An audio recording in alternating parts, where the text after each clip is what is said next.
네, 수도권 지역으로 인구가 쏠리면서 지역과 대학들이 위기를 맞고 있습니다. 이러한 문제를 극복하기 위해서 교육부가 주관을 한 RIS 전국발전협의회가 활동 중인데요. 회장을 맡고 있는 순천향대학교 김학민 교수 만나서 구체적으로 어떤 사업들을 하는지 들어보겠습니다. 어서 오십시오. 반갑습니다. 예. 자, 수도권 지역의 인구 쏠림 현상으로 인해 발생하는 문제들을 해결하고자 만들어진 협의회입니다. RIS 전국발전협의회 회장을 맡고 계신데요. 자, 먼저 RIS라는 것이 어떤 의미인지 좀 궁금하고 또 협의회가 어떤 일을 하는지도 소개해 주시죠. 네, RIS는 영어로 표현해서 좀 뭐한데요. Regional Innovation Strategy라는 약자입니다. 지역혁신 체계를 위한 전략인데요. 전국에 9개의 플랫폼을 지금 운영하고 있고요. 예. 이 교육부 사업이 이제 금년도부터는 지자체가 좀 더 책임과 권한을 갖고 교육부의 예산을 지자체에 위임하는 형태로 해서 예. RISE라고 해서 RISE로 전환하고 있습니다. 그렇군요. 25년도부터는 이제 전체적인 지방대학 육성 사업들 중에서 지자체한테 약 한 50% 정도 재원을 직접 위임을 한다고 합니다. 예. 그렇게 되면 지자체가 좀 더 권한을 갖고 앞으로 우리 인재 양성하는 데 도움이 되지 않을까 생각되고요. 저는 대전, 세종, 충남 총괄 운영센터장입니다.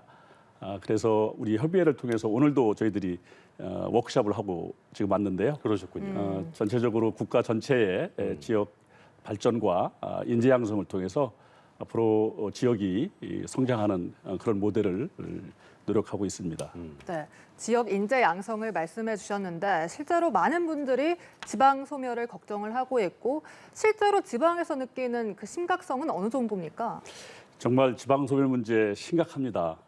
저는 참 고향에서 살면서 이런 문제들을 같이 해결하고 있어서 참 행복한 사람 중에 한 명인데 저는 예. 고향이 이제 충청남도 예산입니다.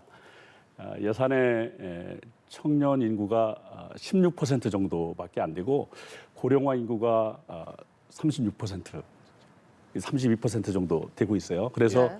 2배 정도가 이제 고령화가 많은데 그러다 보니까 청년이 부족해서 태어나는 아기가 좀 작고 대신에 돌아가시는 어르신들이 많으니까 인구가 자연 감소돼서 1% 정도 매년 그 정도의 규모로 인구가 감소되니까 한 30년 가까이 한 30% 가까이 줄은 것 같아요. 근데 요즘에 이제 제가 충남 도청 이전해서 내포 신도시가 개발되면서 예산에 이제 아파트가 들어서면서 잠시 인구 감소가 주춤했지만 예. 결국 일자리가 늘지 않으니까 청년들이 오질 못하는 거죠. 그래서 결국은 청년 문제는 계속 어려움에 봉착해 있고 예. 구도심이나 농촌 지역에 가면은 참 심각합니다. 어르신들이 이제 돌아가시고 나면은 빈집들이 생기는데 그대로 방치돼 있고 지역 상권도 상당히 활력을 잃고 있습니다. 이런 상태가 지속된다면은 이게 이제 단순히 어느 한 지역뿐만 아니라 전국 229개 시군구 중에서 반 가까이가 지금 이런 현상을 갖고 있거든요. 이제는 특단의 대책을 세워야 되는 그런 그 골든 타임이 지나지 않나 이런 생각을 갖고 있습니다. 예. 이웃나라 일본 같은 경우도 지방 청년들이 도쿄로 몰리면서 지방 소멸 얘기 나오던데 우리도 이제 이게 남의 나라 얘기가 아닌 게 된 상황인 건데요. 이렇게 청년들이 지역에 정착할 수 없게 된다면 뭐 불보듯 뻔하게 인구가 대도시나 수도권으로밖에 몰릴 수밖에 없을 텐데 이런 현상이 언제까지 이어질까 어떻게 좀 예상하고 계십니까? 사실 저희들이 한 30여년간 국가 균형 발전 정책을 많이 했지 않습니까? 예. 근데 역설적으로 수도권 집중화가 더 이루어졌어요. 지금 약 10% 되는 국토 면적인 수도권에 예. 이제 2019년도 말에 그 50% 이상의 국민이 수도권에 살기 시작했어요. 예. 그게 점점 이제 더 가속화되고 있는 현상인데요. 아마 지방에서 태어난 우리 아이들이 이제 대학 갈 때쯤 되면은 이제 고민하죠. 수도권으로 좋은 대학이 있으니까 갑니다. 두 번째는 이제 우리 대학을 졸업한 친구들은 또 좋은 직장이 수도권에 있으니까 또 수도권으로 이전하죠. 세 번째는 지방에 있는 기업에 취업해 있는 청년들도 기회가 되면 수도권으로 이직하는 그 3차에 걸쳐서 유출이 되거든요. 그렇군요. 그 결국은 지방에 있는 청년들이 점점 수도권으로 가면서 수도권에서 출산율이 높아지고 있어요. 그러니까 전체 우리 국민 중에서 수도권에서 탄생한 아이들이 지금 53% 정도 됩니다. 예. 작년 말에. 사실 20년 전만 해도 반 이하였거든요. 근데 이 통계가 2030년 되면 60% 정도 신생아가 수도권에 나온다고 합니다. 그거는 고향이 수도권인 사람이 전 국민의 60%란 얘기죠. 그러면 수도권이 좋은 인프라가 있고 좋은 일자리가 있는데 예. 그 고향이 수도권인 사람들이 2050년도 정도 되면은 한 60% 이상 되는데 과연 지방으로 이사를 가거나 또는 이전할 생각이 있을까요? 그래서 지금 그런 문제들을 이제 우리가 논의해야 될 시기다 이렇게 생각을 합니다. 그렇군요. 네, 들어보니까 지역에서 지자체와 대학의 역할이 상당히 중요해 보이거든요. 어떤 네. 역할을 해야 될까요? 맞습니다. 교육부에서는 사실 2000년대부터 누리 사업이라고 해서 예. 지역 문제를 대학과 함께 해결하려고 하는 노력을 해왔고 2010년도에는 지역에 산학협력을 선도하는 대학을 육성하는 링크 사업을 했어요.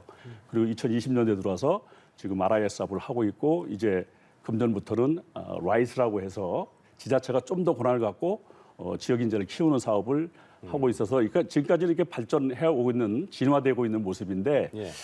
이게 사실 교육부뿐만 아니라 산업부도 사실은 예를 들어서 지역 전략 산업을 2000년도부터 했고 테크노파크를 통해서 산업 거점 육성하고 또 과기부도 그 과학 비즈니스 벨트라든가 예.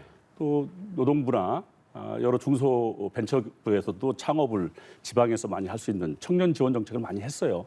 근데 역설적으로 그런 정책들이 그렇게 효과를 거두지 못한 것이 무엇이냐? 저는 볼 때 우리 지방자치가 시작됐음에도 아직까지 지방정부한테 그런 자치 권한을 대폭 이양하지 못해서 그렇다. 중앙정부의 정책은 뭐 많은 그동안 발전이 되어 왔어요. 아마 30년 동안 아마 수백조, 수천조 정도 썼을 거라고 생각합니다. 이제는 이러한 그 틀에서 지방 정부가 좀 더 자치권을 갖고 이 중에서는 이제 지방 재정권이 가장 중요한데요. 그렇죠. 지원을 할 수 있는 재정이 지방 정부한테 주어져야 실질적으로 지역의 인재를 키우는데 도움을 줄 수 있으니까. 지방 자치와 그리고 지역 대학이 예. 함께 일할 수 있겠다 이렇게 생각이 듭니다. 그렇군요. 말씀 정리해 보면 뭐 앞서서도 모두 말씀에서도 말씀해 주셨습니다만 앞으로는 지자체가 더 권한을 갖고 책임 있는 역할을 해줘야 지역에 있는 청년들이 정착도 할 수 있고 지역 발전에 이바지할 수 있다 말씀이신 건데 그렇다면 그 RIS에서 한 걸음 더 나간 RISE, 라이스, 그 에듀케이션이 그 더 추가된 걸로 알고 그렇습니다. 있는데요. 구체적 정책 사례를 좀 들어보면 좋을 것 같습니다. 네. 이제 금년도에 교육부에서 시범 사업으로 RISE를 선정했는데요. 7개 자치단체가 이제 사업을 하게 됐습니다. 예.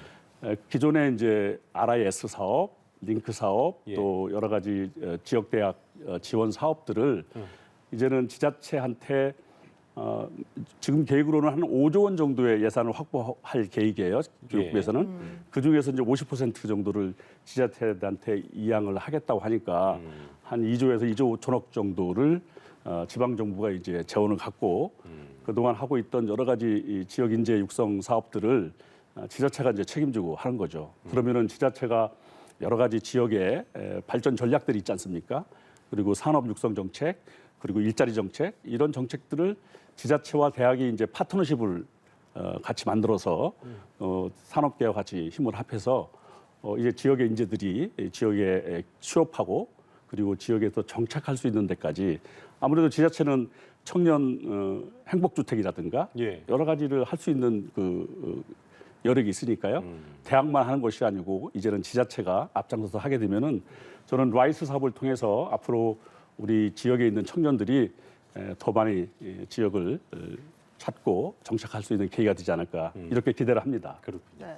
그동안 많은 곳에서 지역 균형 발전을 해왔지만 오히려 지방 소멸이 가속화되면서 좀 지자체의 추가적인 역할은 뭘까 여기에 대한 고민은 커지고 있는 것 같습니다. 네. 저도 좀 전에 우리 연합뉴스 TV에서 이러한 이슈를 가지고 세미나도 하고 워크숍도 했다는 말씀을 들었습니다. 참 바람직한 방향이라고 보는데요.